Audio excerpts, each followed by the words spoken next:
फिर से ऐसा कोई समस्या है जिसका निदान नहीं होता है। लगे हुए हैं, कार्यालय से अन्य लोग भी लगे हुए हैं, कोई रास्ता निकलेगा ही।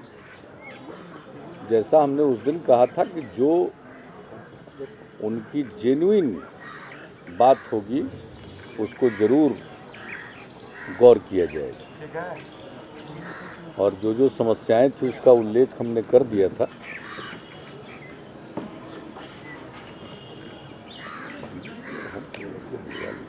रेवेन्यू सेक्रेटरी को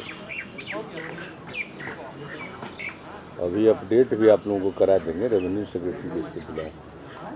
और तब तक दूसरा प्रश्न लिया जाए।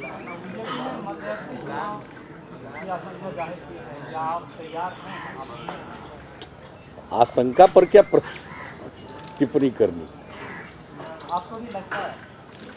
नहीं, हम उस दिशा में सोचते ही नहीं, इसलिए कि बिहार के काम में ही हमारा सारा ध्यान लगा हुआ है। इसलिए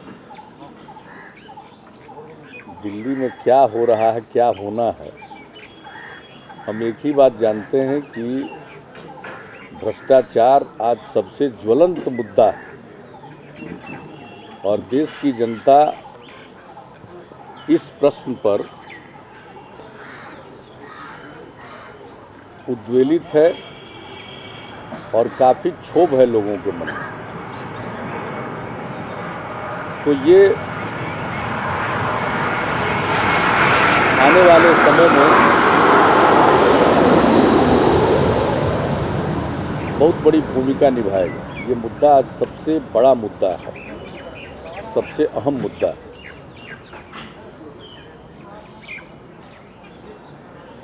लोग बिल्कुल भ्रष्टाचार से उबे हुए हैं, तंग आ चुके हैं, और आए दिन जो खबरें आती है तो उससे लोग परेशान हैं। यहाँ का धन लूटकर लोग विदेशों में जमा किए हुए हैं, तो सब लोगों के मन में यही बात उठ रही है कि हमें उनका नाम जानना चाहिए, और जो धन विदेश में है वो वापस आना चाहिए। और यही मेरे हिसाब से, और इसके अलावे महंगाई की मार से लोग परेशान हैं, तो ये प्रबल मुद्दे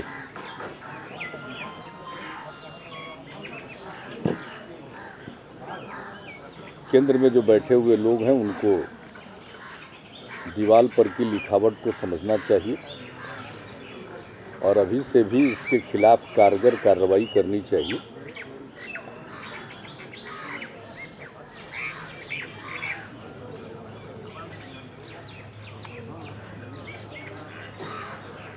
बाकी जंग है बिहार में और कांग्रेस में, पर एपीजे अब्दुल कलाम साहब ने कहा है कि इस वजह से हालात इंडिया में पैदा हो रहे हैं।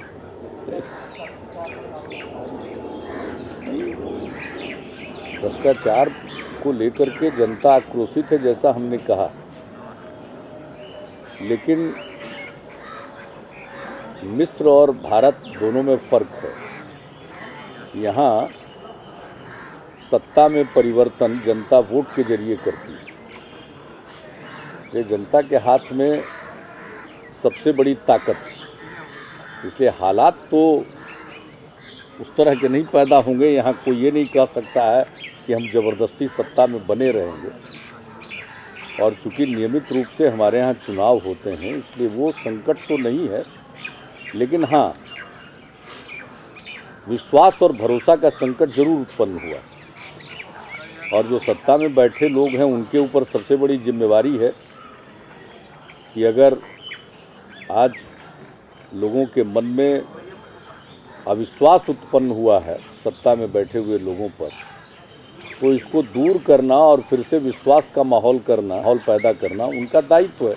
और अगर वो ऐसा नहीं कर पाते हैं तो जनता अपना अमोघ अस्त्र चलाएगी जब भी वो समय आएगा।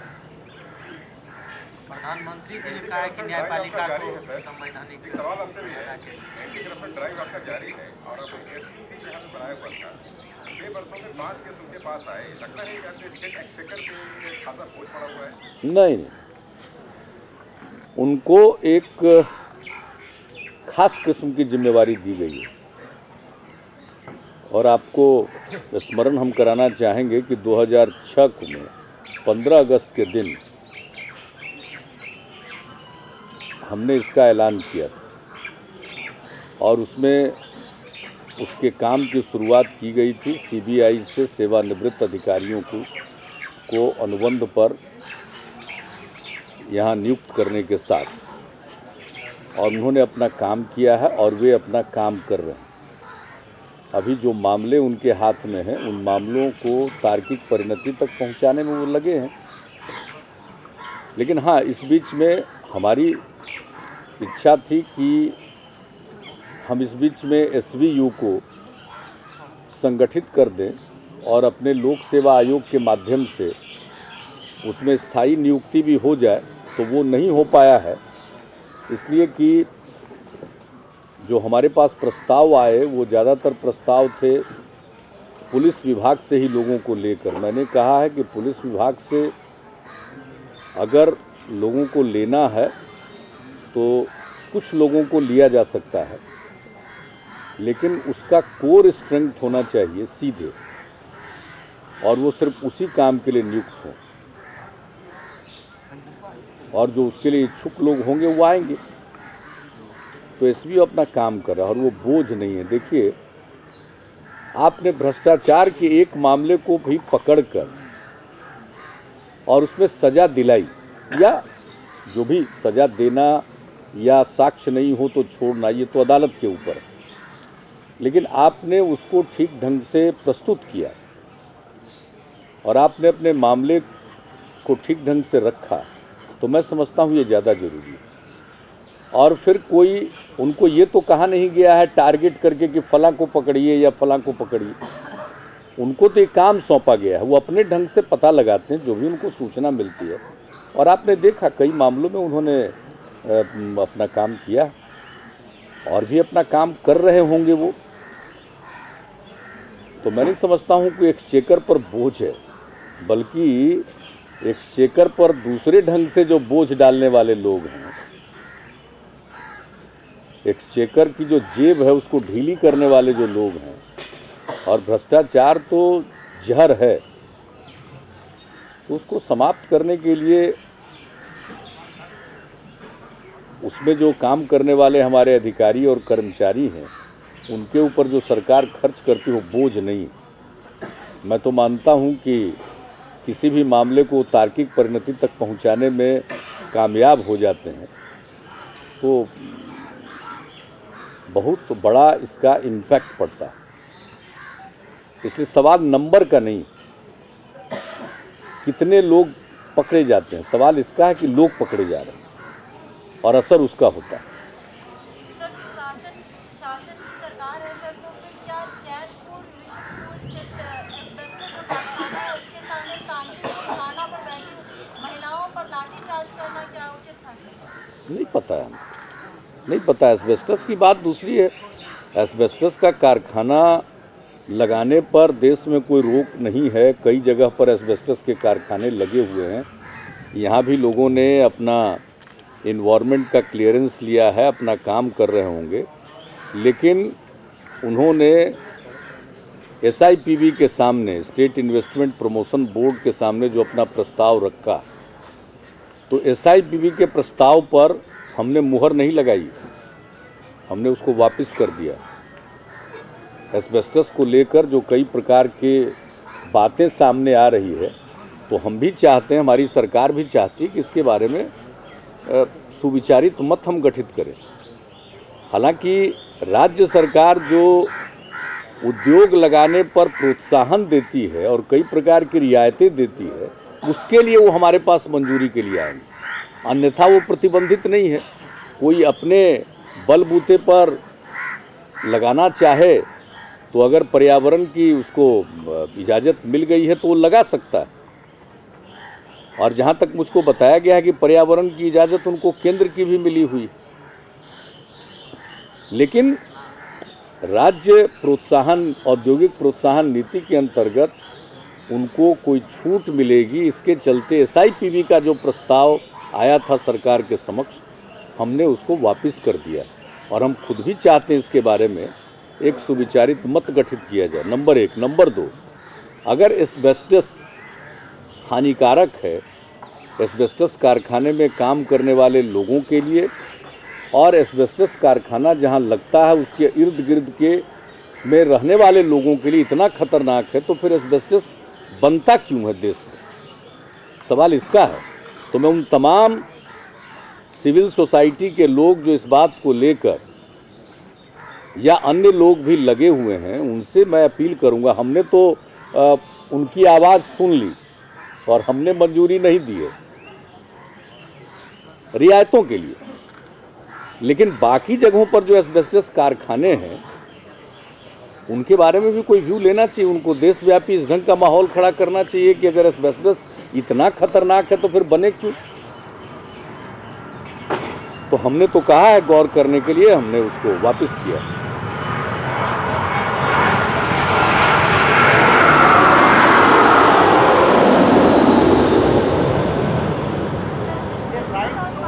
एक मिनट उनका हो जाए हैं। नहीं, ये तो हमने अखबार में पढ़ा ही है, अखबार में पढ़ा है। जो इस बात को लेकर एजिटेट कर रहे हैं उनके वक्तव्यों को अखबार में पढ़ने का अवसर मिला है, इसके आधार ही पर तो हमने लौटाया है। लेकिन मैं तो यूं ही इस सवाल को अगर छेड़ा गया है तो मैं भी ये चाहता हूं कि भाई देश में भी जो अनेक कारखाने हैं, आखिरकार उनको पर्यावरण की अनुमति मिल गई। अगर कोई ज़मीन ले लिया, अपनी पूंजी लगा रहा है, तो आज तो उसको रोकने का कोई कानून है नहीं। हम अधिक से अधिक उनको रियायत न देने का फैसला कर सकते। तो सरकार तो कोई मदद नहीं कर रही। रही बात, एक दिन कुछ वहाँ पर विवाद हो रहा था, जब इसकी जानकारी मिली तो हमने कहा कि आप पुलिस एक्शन नहीं करेंगे, और मेरे ख्याल से उस दिन के बाद कोई पुलिस एक्शन तो नहीं हुआ। DGP साहब यही हैं। इनफैक्ट हमको सूचना ही DGP ने दी थी कि वहाँ पर ऐसा हो रहा। फिर हमने कहा कि एस्बेस्टस एक विवादित विषय है, वहाँ पर पुलिस हस्तक्षेप न करे। पुलिस हस्तक्षेप वापस हो गया। किसी ने थाने में सूचना दी होगी, लॉ एंड ऑर्डर की समस्या के आधार पर उनका डिप्लॉयमेंट हुआ होगा, वो हट गए। लेकिन सब लोगों को मिल कर के एक जगह तो ठीक है जहाँ एजिटेट कर रहे हैं। अब उन्होंने किसानों को क्या कहकर ज़मीन लिया, क्या किया, ये सब तो उसके विभिन्न पहलुओं की जांच पड़ताल की जाएगी तो बात सामने आएगी। लेकिन भाई देश भर में इन लोगों को कहना चाहिए, जितने सुविख्यात लोग इसमें आए, नामी गिरामी लोग आए, तो सिर्फ एक मुजफ्फरपुर में करने से तो बहुत लाभ नहीं होगा। मान लीजिए यहाँ नहीं लगेगा, यहाँ नहीं, एक मिनट के लिए मान लीजिए कि यहाँ नहीं लगा, लेकिन देश के कई जगहों पर तो एस्बेस्टस का कारखाना चल रहा, और कारखाना भी लगा हुआ और एस्बेस्टस का इस्तेमाल भी हो रहा। न कारखाने पर कोई रोक है, न एस्बेस्टस के इस्तेमाल पर रोक है। तो जड़ में क्यों नहीं लोग जड़ को क्यों नहीं पकड़ते, मूल को क्यों नहीं पकड़ते? हम तो कोई अपॉर्चुनिटी नहीं देंगे। अगर दुनिया भर में किसी बात को लेकर कोई विवाद है तो हम तो उसको ज़्यादा अपने किसी एक्शन से हम उसको प्रेसिपिटेट नहीं करेंगे। लेकिन एक बात इस स्वाभाविक रूप से ये बात सामने आती है कि फिर देशव्यापी क्यों नहीं एस्बेस्टस के सारे कारखानों को बंद करने के लिए और एस्बेस्टस के इस्तेमाल पर रोक लगाने के लिए लोग मूव करते हैं, और वो निर्णय तो केंद्र के स्तर पर ही संभव है।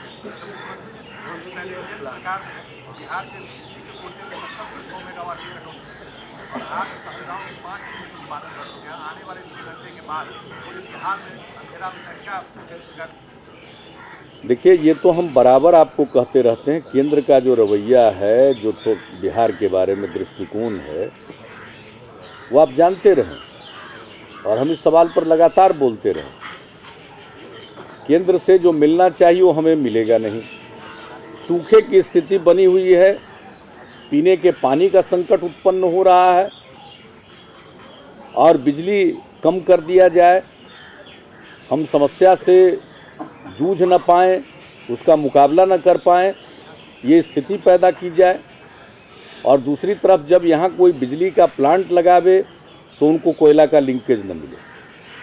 आप ये दोनों तरफ से देख लीजिए कि बिहार को अंधकार युग में रखने की इच्छा बहुत लोगों की है और ये हर व्यक्ति को समझना होगा, बिहार के हर आदमी को और बिहार के बाहर भी जो स्वतंत्र रूप से और न्याय संगत ढंग से सोचते हैं, उन सब लोगों के लिए ये सारी बातें विचारणीय है और सोचने की बात है।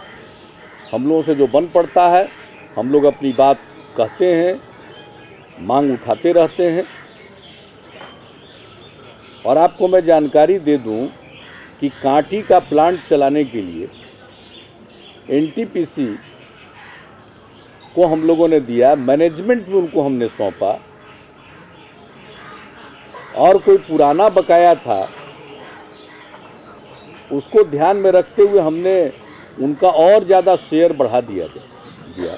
तो कांटी का काम भी तो तेज़ी से करना चाहिए ना एनटीपीसी को। अब ये कह करके कि साहब बकाया है, आप उत्पादन रोक दें, ये तो अच्छी बात नहीं। बकाया तो आगे पीछे होता रहता। और दूसरी बात है कि विदेश से कोयला मंगाते हैं और उसका जो पैसा ज़्यादा लगता है वो देना पड़ता है। तो राज्य के बजट से हम बिजली खरीदने के लिए एनटीपीसी को काफ़ी पैसा दे रहे हैं और हम करीब करीब अपडेट रहते हैं। अब अचानक आपका रेट बढ़ जाता है तो वो प्रोविज़न नहीं रहता है और बिजली बोर्ड की उतनी वसूली नहीं है। हमें सरकार की तरफ से बिजली बोर्ड को मदद करनी पड़ती है। फिर भी हम लोग कोशिश करते हैं कि उनका कोई बकाया न रहे, लेकिन क्या है, ये सब एक तरफा है। अब अखबार में हमने पढ़ लिया एनटीपीसी के किसी अधिकारी ने नाम न छापने की शर्त पर बता दिया। अरे भाई, जमीन का झंझट कोई बिहार में हुआ, सब अनेक जगहों पर होता है। तो आप और आग में घी डालते कि अब और देर हो जाएगा, इसका क्या मतलब है आखिरकार? ऐसा सिर्फ बिहार में होता है, हर जगह जमीन को लेकर के विवाद होते हुए ऐसे प्रश्न है कि जिनका निराकरण किया जाएगा। हम लोग उसमें लगे हुए हैं, निराकरण करेंगे। लेकिन क्या बात है कि बिहार को ही सिंगल आउट करके आप दाएं और बाएं हर प्रकार से बिहारी पर हमला करिए, तो ये उचित नहीं है। और हम तो मांग करेंगे कि बिजली के कोटे में कटौती के बजाय वृद्धि की जानी चाहिए। कोयले का सप्लाई उनको दुरुस्त रखना चाहिए। आखिर क्या कारण? जो उनकी यूनिट्स हैं उनको चलाने के लिए उनको जितने कोयले की ज़रूरत है उतना कोयला की आपूर्ति होनी चाहिए। आखिरकार उनका लिंकेज है कोल इंडिया लिमिटेड के ही किसी न किसी सब्सिडियरी कंपनी से, और कोयला ढोने वाला भारतीय रेल, सब भारत सरकार का। और यही नहीं, अभी तो जब फरक्का में 10 दिन जब बांग्लादेश को पानी जाता है तो उस बीच में तो पानी की मात्रा घट जाती है और फरक्का का प्लांट लोग बंद कर देते हैं। और हम लाख कहते हैं कि साहब बिहार को बिजली दूसरी जगह से दे दीजिए, तो नहीं, अगर वो प्लांट बंद हुआ है तो आप सफ़र करिए। तो अभी तो और गर्मी आएगा तो और काट देंगे, कहीं और से बिजली नहीं देंगे। आज जिनको मिलती है बिजली, जिनको अपनी बिजली है, उनको और बिजली देते हैं। लोग बिजली का कारोबार करते हैं। कुछ राज्य तो बिजली का कारोबार कर रहे हैं। आज जिस राज्य में बिजली की कमी है वहां पर बिजली का कोटा बढ़ाना चाहिए। भाई, देश का एक हिस्सा अगर अंधेरे में रहेगा तो ये कैसे दावा कर सकते हैं कि पूरे देश का विकास हो रहा है? अब पूरा देश उजाले में, आखिर बिहार भी भारत का ही हिस्सा है। और आज अगर बिजली का उत्पादन नहीं है तो इसके लिए जिम्मेवार हम लोग तो हैं नहीं। 5 साल से यहाँ पर हैं और रात दिन उसके लिए जूझ रहे हैं। और अब तो बिजली की मांग बढ़ गई, क्योंकि पहले बिजली का, जिसको कहिए ट्रांसमिशन, सब ट्रांसमिशन, डिस्ट्रीब्यूशन का नेटवर्क बहुत कम था। अब वो सुधारा जा रहा है, उसका विस्तार हो रहा है, तो स्वाभाविक है कि बिजली की खपत की गुंजाइश बढ़ गई है और बिजली की मांग बढ़ गई है।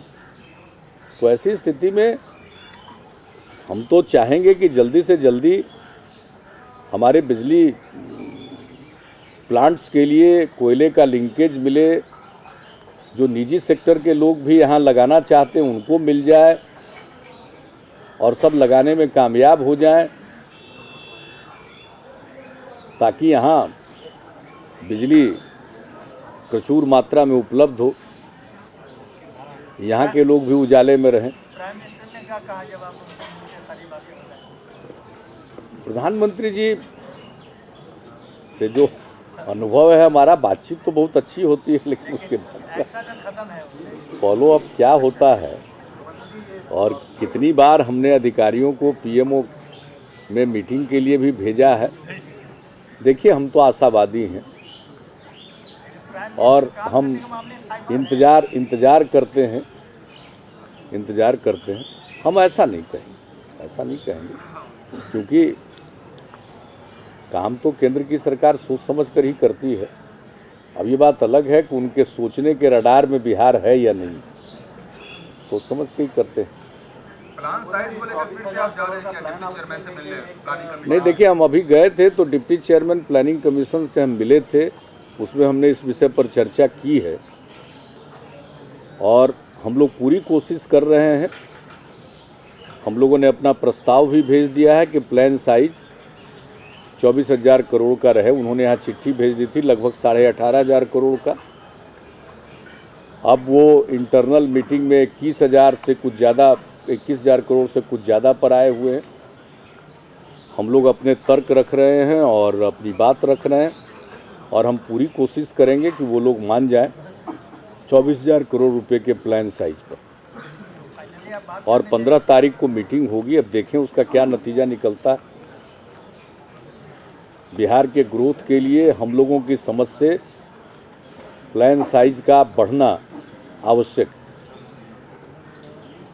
क्योंकि चारों तरफ काम हो रहा है, रुपए की ज़रूरत बढ़ गई है। और आप जानते हैं हमारा न्याय के साथ विकास है, तो हम सामाजिक प्रक्षेत्र में भी खर्च कर रहे हैं और दूसरी तरफ बुनियादी ढांचे के विकास में भी खर्च कर रहे हैं। तो सार्वजनिक खर्चे तो बढ़ेंगे। 15 तारीख को मीटिंग है डिप्टी चेयरमैन प्लानिंग कमीशन और प्लानिंग कमीशन के साथ पूरा जो वार्षिक योजना पर बैठक होती है उसमें हम जाएंगे। पॉलिटिकल कोई रीजन है बिहार को प्लान साइज को हटाने का, जैसे कि डेवलपमेंट अप्रूव हो जाए, सेंटर की सरकार अलग है, आपके मैंडेट के आने के बाद से ये अब देखें हम 15 को अभी जा रहे हैं, तो अभी कुछ भी कहना प्री मैच्योर है। बात आकलन पर ही है या कुछ और है, ये तो पता चलेगा। आपने कहा था कि कोई कैलकुलेशन है। हाँ, तो वो तो हम लोगों ने बताया, इसलिए हमने कहा कि आकलन की बात है। हमारे रिसोर्सेज क्या होंगे और केंद्रीय करों में जो बिहार की हिस्सेदारी है, जो वित्त आयोग की सिफारिश के अनुकूल हमें मिलना है, तो जो वित्त आयोग की सिफारिश है उसके हिसाब से जो प्रत्येक वर्ष केंद्रीय करों में हिस्सेदारी हमें मिलनी है बिहार को, उसको ध्यान में रखकर हम लोगों ने बनाया। और एक चीज़ हम लोगों ने और किया है, वो ये है कि जब झारखंड अलग हुआ तो आप लोगों को मालूम होगा कि 2002 से जब एनडीए की सरकार थी तो बिहार के लिए 1,000 करोड़ रुपया प्रतिवर्ष सम विकास योजना के विंडो से अतिरिक्त सहायता दी गई, विशेष सहायता कहकर के। पहले काम ही नहीं हुआ और ये तय हुआ कि केंद्रीय एजेंसीज के माध्यम से काम होगा, तो केंद्रीय एजेंसियों ने काम नहीं किया। हम लोगों की सरकार बन गई, हमने कहा कि राज्य की एजेंसी भी सक्षम है, लेकिन आप केंद्रीय एजेंसी से काम कराना चाहते हैं, काम कराएं, लेकिन केंद्रीय एजेंसी काम तो करे। उन्होंने काम नहीं किया, इसके चलते वो पैसा खर्च नहीं हुआ, तो इसकी जवाबदेही राज्य सरकार की नहीं है। तो हमारे तर्क को मानते हुए उन लोगों ने ये जो चालू पंचवर्षीय योजना है उसमें उसको जारी रखा। अब काम तेजी से हो रहा है, लेकिन जो आकलन 2002 में था तो वो एस्टीमेट तो बढ़ा है। तो हम लोग का कहना है कि एस्टीमेट जो बढ़ा है तो उन कार्यों को पूरा करने के लिए जो बाकी पैसे की ज़रूरत है वो पैसा मिलना चाहिए। तो जैसे उन्होंने चालू वर्ष में 2000 करोड़ रुपया किया और अगले साल के लिए उन्होंने 1500 करोड़ सोचा, तो हमने उनको यहाँ से हिसाब करके बता दिया है कि अगले साल 1500 करोड़ रुपया देने से काम पूरा नहीं होगा, बल्कि जो एस्टीमेट बढ़ा है, प्राकलित राशि में जो वृद्धि हुई है, उसको मद्देनज़र रखते हुए लगभग 3100 करोड़ रुपए की ज़रूरत है। तो आप देखिए ना, 1600 करोड़ रुपए का तो यहीं पर डिफरेंस आता है। और हमने बात कही कि आपने तो प्रोजेक्ट दिया है बिहार के लिए, अगर वो समय पर केंद्रीय एजेंसी काम करती तो इतने पैसे की ज़रूरत नहीं थी। देर से काम हुआ है और अब चूंकि काम शुरू हो गया है और चल रहा है, तो उस काम को पूरा करने के लिए जो पैसे की ज़रूरत है वो पैसा तो मिलना ही चाहिए। 17 तक देने के लिए तैयार हो गए हैं, 2017 तक के लिए? नहीं, 2017 की बात रही। अभी तो जो 1500 करोड़ रुपया जो जितने हम तो मांग करेंगे उसके आगे नई परियोजनाओं के लिए, लेकिन अभी जो परियोजनाएं तय हैं 2002 में, उन परियोजनाओं को पूरा करने के लिए इस साल जो 2000 करोड़ रुपया मिला है, उसके अलावे अगले वित्तीय वर्ष में वो काम पूरा हो जाएगा और उसके लिए लगभग 3100 करोड़ रुपए की ज़रूरत होगी। तब जबकि केंद्रीय मंत्रिमंडल ने अगले साल के लिए 1500 करोड़ रुपया निर्धारित किया, तो 1600 करोड़ रुपए का तो गैप वहाँ है, क्योंकि आइडेंटिफाइड प्रोजेक्ट्स के लिए, चिन्हित परियोजनाओं के लिए वो मदद दी गई है, न कि रुपये की मदद दी गई है। परियोजनाओं को पूरा करने के लिए तो उसमें जितने पैसे की ज़रूरत है करेंगे। अब जैसे हाईवे का काम चल रहा है, तो उन हाईवेज को पूरा करने के लिए जो पैसा चाहिए, अब पूर्वी गंडक नहर प्रणाली के जीर्णोद्धार का काम चल रहा है, तो उसमें जो पैसा ज़्यादा लगेगा। तो इस प्रकार से बाकी सभी परियोजनाओं के लिए, जैसे उसमें दिया गया रिनोवेशन और मॉडर्नाइजेशन के लिए बरौनी और कांटी के लिए, तो वो पैसा ज़्यादा लगेगा। उसी तरह से बिजली के सब ट्रांसमिशन के लिए कुछ पैसा दिया गया था, तो उस काम को पूरा होने के लिए और अतिरिक्त पैसे की ज़रूरत है। हम कोई नया काम उसमें नहीं घुसा रहे। हाँ, नए कामों के लिए हम आगे इस प्रकार के मदद की मांग जरूर कर रहे हैं, लेकिन जो काम निर्धारित हैं उन्हीं को पूरा करने के लिए अगले वित्तीय वर्ष में 3100 करोड़ रुपए की ज़रूरत है, जबकि वो 1500 करोड़ रुपया ही देना चाहते, तो काम तो पूरा होगा नहीं। तो ये भी एक मतभेद है। तो इस बात को भी हम लोग उनके सामने उठा रहे हैं और हमने चर्चा कर दी है। राज्य को जो दर्जा देने का मांग था, उस पर वो तो हमारी मांग है, वो तो हमारी मांग क्या, वो पूरे बिहार की मांग है और जस्टिफाइड मांग है। हम इंतज़ार करेंगे जब दिल्ली में बैठे हुए लोगों को इस बात की पक्की, जिसको कहिए कि इस बात से कन्विंस्ड हो जाएंगे। अभी तो हम अपनी कोशिश जारी रखते हैं, कोई मौका नहीं छोड़ते। लेकिन मुलाकात आपकी नहीं होगी, क्या वो मिलना नहीं चाह रहे हैं? नहीं, वो हमारी उनकी मुलाकात देखिए कई दिन पहले से समय निर्धारित था, कोई गलतफहमी नहीं होनी चाहिए, 12 बजे का, और उसी के हिसाब से लौटने का हमारा कार्यक्रम तय था। लेकिन अचानक उनकी व्यस्तता आ गई और हम लोगों को बताया गया कि अफ़गानिस्तान के राष्ट्रपति जी आए, तो उस दिन शाम में मिलना चाहते थे, तो शाम तक रुक पाना मेरे लिए संभव नहीं था, क्योंकि एक दिन और रुकना पड़ता, तो उसके चलते वो मटेरियलाइज नहीं किया है। इसमें कोई नियत की बात या नहीं मिलना चाहते ऐसी बात नहीं है। और हम जा रहे हैं, अगर 15 को उपलब्ध होंगे तो 15 को उनसे मिलेंगे। नहीं, ऐसी उम्मीद हम नहीं कर सकते हैं। वित्त मंत्री जी माननीय प्रणब मुखर्जी जी बहुत पुराने नेता हैं और मैं नहीं इस बात को मान सकता हूं कि वो मिलना नहीं चाहेंगे। क्यों नहीं मिलना चाहेंगे? इसलिए इसमें कोई कन्फ्यूजन नहीं होना चाहिए। उसी दिन हमने कह दिया था, क्योंकि वो फिर 3 दिन से हम वहाँ थे, पहले से ही कुछ बातें तय रहती हैं, तो फिर अगली बार जाएंगे तो मिलेंगे, कोशिश करेंगे, मतलब उपलब्ध होंगे तो जरूर मिलेंगे। सर, लालू 6 महीने के लिए मौन धारण कर नहीं, 15 को मीटिंग है, 15 को तो मीटिंग है, उसी हिसाब से जाएंगे। सर, लालू जी 6 महीने के लिए मौन धारण कर लिए। मुख्यमंत्री जी, ये राइट अरे बोल ले। ड्राफ्ट बन गया जो इस बजट सेशन में क्या नहीं बन रहा, उसके लिए उसको सर्कुलेट किया गया था वेबसाइट पर भी।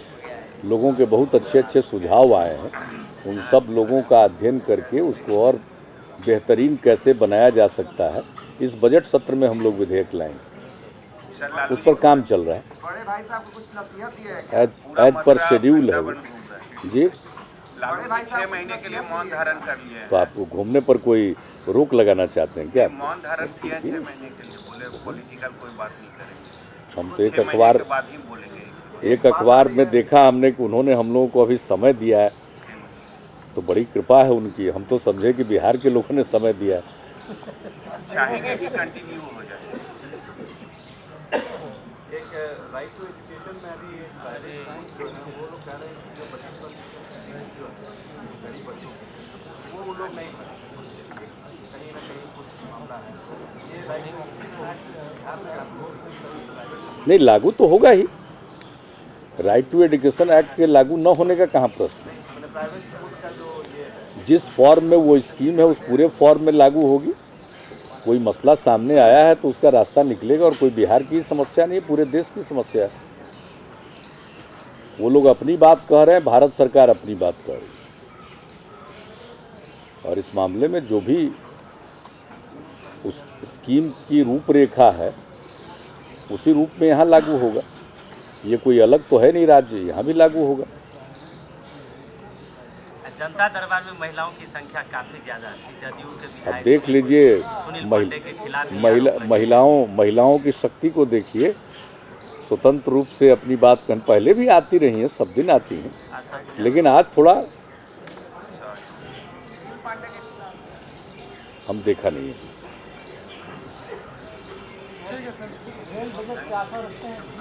देखिए, हम इस पर नहीं देखते हैं कि किसके खिलाफ है। हमारे इस कार्यक्रम में कोई भी अपनी शिकायत लेकर आएगा तो न्याय संगत और विधि सम्मत ढंग से उस पर हम कार्रवाई चाहते हैं, और हमारी किसी चीज़ में दिलचस्पी नहीं रहती। सामने कौन है इस पर हम सोचते ही नहीं। किसी व्यक्ति ने क्या कहा उस पर हमारा ध्यान रहता। अब सामने कौन है इससे हमारा कोई लेना ही देना नहीं, इसलिए हम ध्यान ही नहीं देते हैं। बल्कि आप ही लोगों से बहुत बात पता चलती है, क्योंकि आप लोग तो खोजते हैं ना सब चीज़ को। जनता दरबार के मामलों का जो निष्पादन होता है उसकी क्या स्पीड? बहुत अच्छी स्थिति है। इसके पहले जो निष्पादन का दर था वो तो काफ़ी था, 90% से भी ज़्यादा था। जब हम चुनाव में गए थे तो चुनाव में जाने के पहले हमने अंतिम रूप से जो आंकड़े लिए थे तो उस हिसाब से 90% से ज़्यादा निष्पादन का दर था।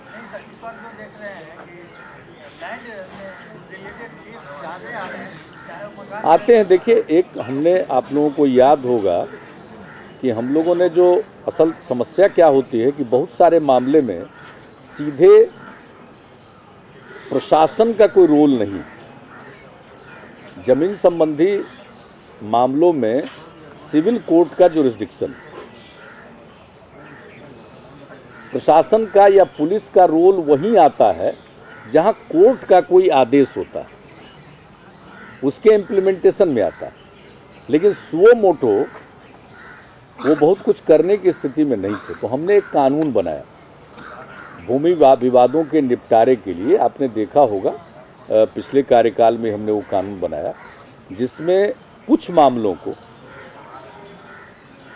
निष्पादित करने की जिम्मेवारी DCLR पर डाली गई, जो प्रत्येक सब डिवीज़न में होते हैं, और DCLR के कार्यालय को सुदृढ़ किया जा रहा है, उनको स्टाफ दिए जा रहे हैं, उनको और संसाधन दिए जा रहे हैं। तो मेरे ख्याल से जब वो पूरे तौर पर फंक्शनल हो जाएगा तो मैं समझता हूं कि इस प्रकार के मामलों में बहुत किस्म के मामलों को कोई भी नया काम आप करते हैं, जैसे DCLR ही नहीं सब जगह रहते थे जगहें खाली थे, अब जगहों को भरा गया, अब उनको स्ट्रेंथन करने के लिए उनको स्टाफ दिया गया है, पद स्वीकृत हो चुका है और फिर संसाधन भी दिया जा रहा है उनको, कंप्यूटर आदि, और फिर उसकी मॉनिटरिंग हो।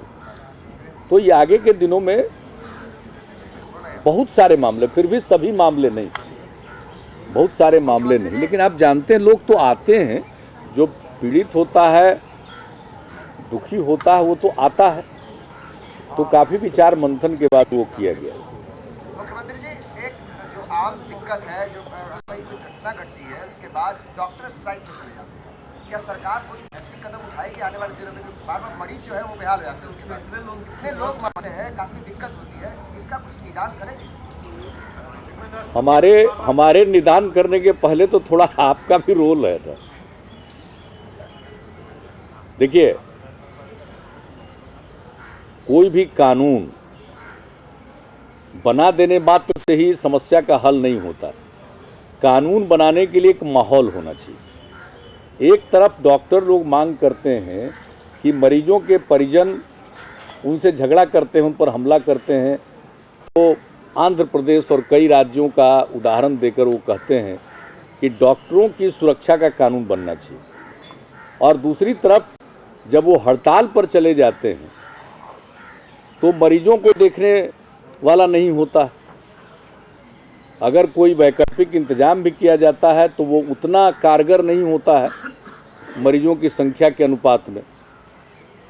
तो ऐसी परिस्थिति में एक माहौल बनना चाहिए और कानून हमेशा ऐसा होना चाहिए जो एक पक्षीय न दिखे, दोनों पक्ष की चिंता वो करे।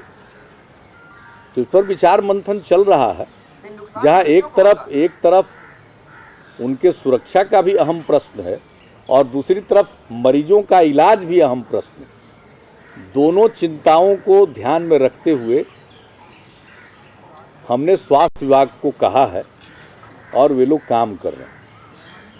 जैसे प्रोटेक्शन के साथ साथ उनकी रिस्पॉन्सिबिलिटी भी है, उनका प्रोटेक्शन होना चाहिए डॉक्टर्स का, तो उसके साथ साथ उनकी कुछ रिस्पॉन्सिबिलिटी भी आए। तो प्रोटेक्शन और रिस्पॉन्सिबिलिटी दोनों को समाहित करते हुए एक कानून बनाने पर काम चल रहा है और मरीज बेहाल न हो, डॉक्टरों पर भी हमले न हो। तो इन सब चीज़ों पर भाई हम लोग तो करते ही हैं और आप लोग भी तो चिंता प्रकट करते ही हैं। जरा दोनों मिलके काम करें तो रास्ता ही निकल आए। मिल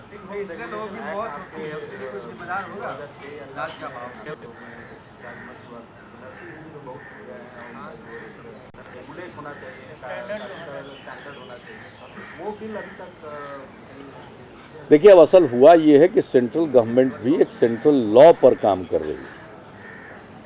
उन्होंने भी इसके लिए सर्कुलेट किया है राय जानने के लिए। तो ऐसा लगता है कि एक सेंट्रल लॉ ही बन जाएगा और वो पूरे देश में लागू होगा। वो स्टैंडर्ड्स एक समान हो जाएंगे और जो नर्सिंग होम हो, प्राइवेट हॉस्पिटल हो, इनको चलाने के लिए अगर एक केंद्रीय कानून हो जाता है तो और बेहतर होगा। अब कानून बनाने से ही थोड़ा सा सुधार तो आया है। बात वही बन जाती कि सोशल अवेयरनेस बहुत जरूरी है। अब देखिए, हम तो अपने माँ के इलाज के सिलसिले में इधर अस्पताल में कुछ समय प्रतिदिन रहते थे, तो वहाँ तरह तरह की बात सुनने को मिली, किस किस तरह के प्रैक्टिस चल रहे हैं। अब उसके बारे में कह करके उसको प्रचार देना मेरे लिए मुनासिब नहीं है, लेकिन डायरेक्ट जिसको कहिए बहुत सारी चीज़ों के बारे में जानकारी मिलती है। अब हम लोग तो किसी चीज़ के बारे में सोच करके कि ये बहुत अच्छे ढंग से चलेगा लगा देते हैं, अब फिर वो फंक्शन कैसा कर रहा है। तो आपने ठीक ही कहा, अवेयरनेस बहुत ज़रूरी है और सब आदमी अपनी जिम्मेवारी निभाएं। हम तो गत्वा सरकार की जिम्मेवारी तो है ही, पानी जब सिर के ऊपर चला जाता है तो कुछ कठोर कार्रवाई भी करनी पड़ती है। तो हम उम्मीद करते हैं कि समाज का सब तबका एक दूसरे की समस्याओं को समझते हुए ठीक ढंग से चलेगा, ताकि सरकार को और जगह सख्ती लगाने की फुर्सत हो। बहुत आगे जाना है।